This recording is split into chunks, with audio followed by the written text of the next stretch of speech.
Bon, je voulais vous lire un petit passage des Écrits.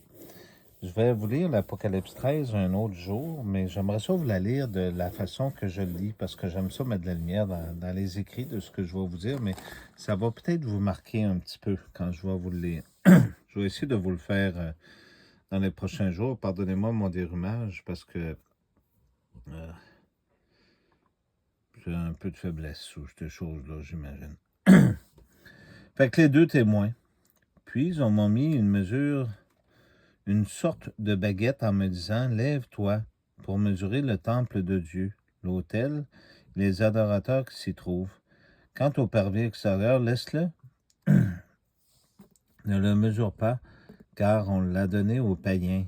Ils fouleront la ville sainte durant 42 mois. C'était ce que je disais. Si vous prenez l'exemple d'Israël, ben, ils ont reçu leur drapeau dans les années 50, à peu près, du nazisme. Donc, jure car on l'a laissé aux païens. Fait que c'est des faux juifs. Fait que c'est pour ça qu'il se passe des choses. Fait que le temps de notre premier ministre ici au Canada est de 42 mois. Donc, ça fait 3 ans et demi. Fait que on est en plein dedans. C'est prophétique. La ville sainte durant 42 mois. Mais j'enverrai mes deux témoins prophétisés pendant 1000 ans, pendant 1260 jours revêtus de sac. Ceux-ci sont les deux oliviers et les deux flambeaux qui se tiennent devant le maître de la terre. Si l'on s'avisait de leur malmener, un feu jaillirait de leur bouche pour dévorer leurs ennemis. J'espère que les gens ont bien compris. Oui, qui s'aviserait de les malmener, c'est ainsi qu'il lui faudrait périr. Ils ont pouvoir de clore le ciel afin que nulle pluie ne tombe durant le temps de leur mission.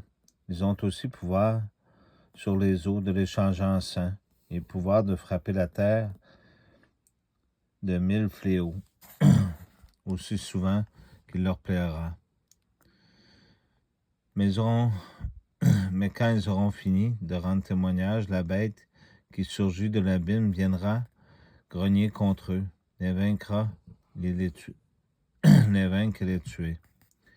Et leurs cadavres sur la place de la grande cité, Sodome ou Égypte, là c'est important, Sodome ou Égypte, donc Sodome et Gomorrhe, vous vous rappelez les deux anges qu'il y avait eu à l'époque dans le temps, Sodome et Gomorrhe, vous voyez ce qui se passe, les défilés, puis toutes ces choses-là.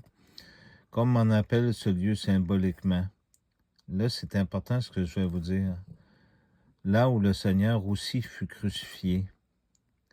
Donc, si vous allez dans le passé, à Rome, sur le crâne, parce que Jésus, là, il n'a pas pris l'autobus pour aller se faire tuer, c'était direct aux côtés de Jérusalem. Donc, c'était là. Donc, il y avait quelque chose qui s'est passé là. Ça fait que c'est tout près, hein? On est direct dedans. Fait que vous savez, vous venez d'avoir une révélation de ce que Sodome et Gomorrhe est exactement. Leurs cadavres demeurent exposés au grand regard des peuples, des races, des langues et des nations durant 3 jours et demi, sans qu'il ne soit permis de les mettre au tombeau. Les habitants de la terre s'en réjouissent et s'en félicitent, et j'échange les présents, car ces deux prophètes les avaient bien causé bien des tournements. Mais passés les 3 jours et demi, Dieu leur infusa un souffle de vie, qui les remit sur pied. Au grand effroi de ceux qui les regardaient, j'entendis alors une voix puissante leur crier du ciel, « Montez ici !» Ils montèrent donc dans une nuée aux yeux de leurs ennemis. À ce moment, il se fit un violent tremblement de terre, et le 10e de la ville croula dans ce cataclysme. Et c'est dans le cataclysme périrent 7000 personnes. Les survivants, saisis de crainte, rendirent gloire au Dieu du ciel.